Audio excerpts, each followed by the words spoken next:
et qui vont introduire nos débats, notamment sur le numérique, puisque nous sommes dans cette séquence numérique, la santé numérique à l'hôpital en particulier. Et pour mieux éclairer un aspect très important qui a été soulevé à plusieurs reprises, celui de l'intelligence artificielle, on retrouve Manuel Géa, qui est CEO de Biomodeling Systems, mais président du groupe de travail IA et confiance à Medicine. Bien, merci pour l'invitation. Donc, beaucoup me connaissent, mais je suis un data scientist repenti. Ça veut dire que j'ai fait un DA de sociologie et je me suis intéressé à autre chose que la data science. Mais ça veut dire aussi que je sais comment se comportent les data scientists et comment il faut traiter cela. Alors, je parle aujourd'hui en tant qu'administrateur de Pôle Pharma et aussi administrateur de Medicine. Vous verrez pourquoi. Alors un point important, c'est que nous sommes en train d'arriver, vous connaissez cette courbe de Gartner, qui est la courbe hype, qui montre en fait, vous savez, ça monte. Donc là, on a la phase Startup Nation, c'est-à-dire on va révolutionner le monde, on est les meilleurs, on est les plus beaux, il faut plus d'argent. Et on va faire des labels, on va faire des AFNOR Spec, oui, on va faire des choses où finalement tout est beau, tout est mignon. Le seul problème, c'est que vous avez un moment donné où la réalité arrive et vous avez cette chute. Ce qui est important, c'est qu'on peut peut-être anticiper ce qui va survivre et ce qui ne va pas survivre. Et vous avez le dernier palier qui s'appelle ce qu'on appelle la Scale-up Nation. Donc vous étiez ce matin avec Medicine où on lance un programme booster de ce type-là. Et ce qui est intéressant, c'est que au lieu de regarder l'IA avec les startups et ainsi de suite, plaçons-nous du côté des industriels, plaçons-nous du côté de la Scale-up Nation. Et maintenant, essayons de dire, mais finalement, de quoi on va avoir vraiment besoin? Comment orienter les investissements sur les applications qui seront durables et industrialisables? Et là, vous avez, vous voyez, ChatGPT est dans la descente. Donc, c'est-à-dire que maintenant, vous devez regarder les projets de ce type avec circonscription et surtout faire attention de ne pas investir dans n'importe quoi. Maintenant, ce qui est intéressant, c'est que face à ce on va dire, cette évolution vers le bon sens industriel, un groupe d'industriels avec l'État se sont mobilisés, ça s'appelle le consortium PAI Confiance, AI, de 45 millions d'euros, qui ont travaillé sur le contexte, les usines à produire des IA, et voici les fondateurs. Est-ce que vous remarquez quelque chose? Il n'y a pas un seul acteur du secteur santé. Pas un seul. Alors que la santé fait partie des IA à haut risque. Alors la raison, c'est parce que beaucoup, dans des syndicats, dans des associations, ont dit, mais attendez, nous, on va s'en sortir, on va faire, vous savez, de la garantie humaine, on va faire plein de choses, on va faire des labels. Dans ce temps-là, les industriels bougent. Et ce qui est très important, c'est que si vous prenez le groupe Thales, qui est le patron scientifique de ce programme, ils sont en train de construire les futures usines à production d'IA de confiance, sans prendre en compte nos préoccupations. C'est un peu embêtant. Le deuxième point, excusez-moi, je suis un peu vite, retirez le mot IA et appelez ça algorithme ou programme informatique. Eh bien, vous allez reprendre les bons sens des industriels qui vont avoir des contrats, des normes, des assurances. Donc, en fait, ce n'est pas si compliqué que ça. Et on a cherché à rendre ça complètement difficile à comprendre, comme fait tout secteur qui veut se protéger. Alors, en fait, ce qui compte là-dedans, c'est le niveau de risque que l'on prend et son niveau d'assurabilité. Et vous avez en fait deux grandes chaînes de valeur dans notre secteur. Il y a celle où il va y avoir une interaction avec le patient, et là vous êtes dans l'AIAC et vous avez des contraintes supplémentaires, mais il existe une autre chaîne de valeur qui est R&D, production, logistique, où là finalement vous avez des pratiques normales. Par contre, ce que proposent certaines personnes, c'est d'utiliser des bonnes pratiques qui vont être développées dans ce consortium pour des projets dans ce secteur-là. Et vous avez en fait à prendre en compte, ce qui ne se faisait pas jusqu'à maintenant, mais quand on est un industriel, on parle de rentabilité, d'industrialisation, de fiabilité, d'assurabilité, de carbone. C'est-à-dire que quand vous commencez à évaluer un projet d'IA, si vous le regardez du point de vue d'un industriel et pas d'un start-upper, vous avez des critères d'évaluation qui sont différents. Et ils sont bons à prendre en compte. En particulier quand les entreprises sont en train de faire des programmes de décarbonation et qu'à côté de ça, on lance un chat GPT qui ne fait pas mieux qu'un arbre de décision et qui consomme énormément. Donc je pense qu'il y a un enjeu important aussi de ce type-là.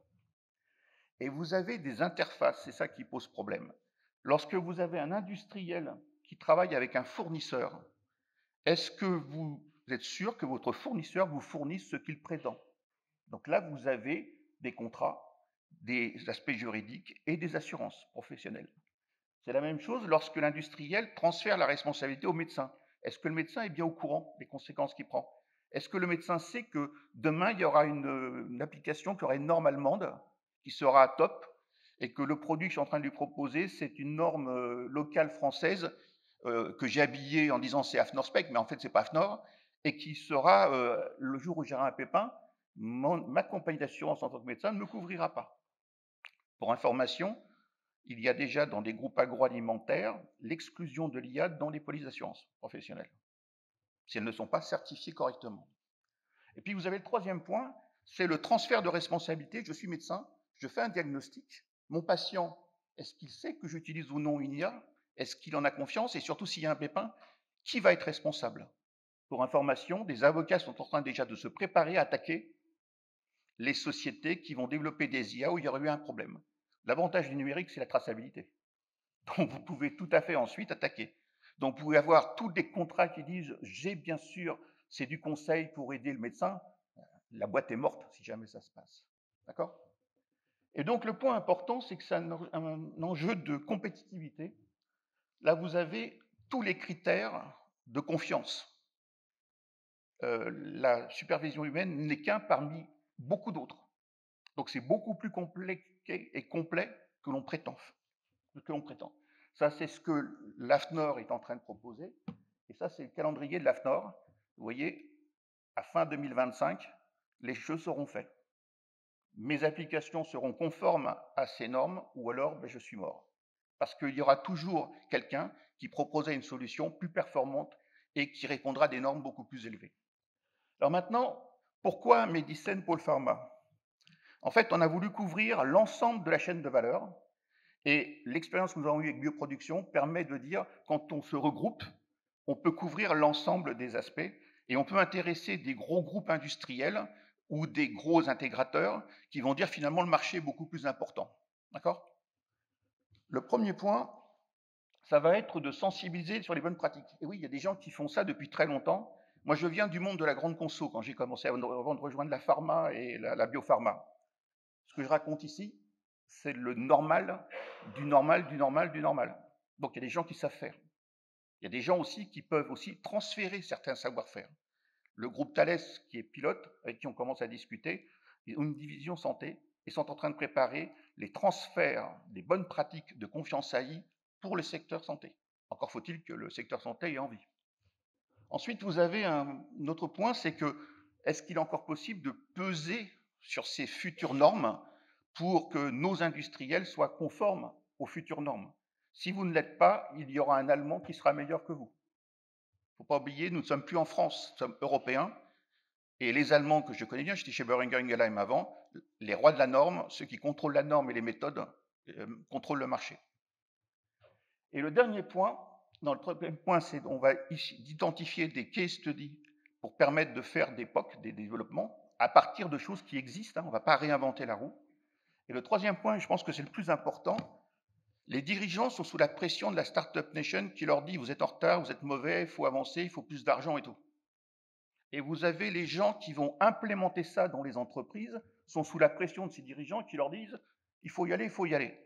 Nous allons apporter tous les éléments à ces juristes, à ces gens de l'énergie, à ces gens des contrats, de l'intégration, de l'IT, tous les éléments qui vont leur permettre de résister un peu à tout ça et de faire des IA, les intégrer dans leur process industriel. Et l'autre point, je fais partie de ceux qui pensent que la norme est un avantage compétitif quand on sait le prendre dès le début. Voilà. Donc, c'est un appel au peuple. Ce ne sont pas les gens de l'IA qui sont les plus importants dans ce programme, ce sont les gens qui vont avoir à faire face à l'implémentation dans les organisations. Et avec Pôle Pharma et Medicine, nous allons regrouper toutes ces compétences. Nous avons déjà des partenaires de confiance AI qui sont prêts à y aller. Il y a déjà des industriels. Vous avez des opérateurs, vous connaissez Orano. Orano, c'est dans le nucléaire. Eh bien, ils ont une division IA, par exemple. Donc, n'hésitez pas à nous contacter et nous reviendrons vers vous pour vous aider à réussir l'industrialisation durable de vos IA dans vos entreprises. Merci. Merci beaucoup, Manuel.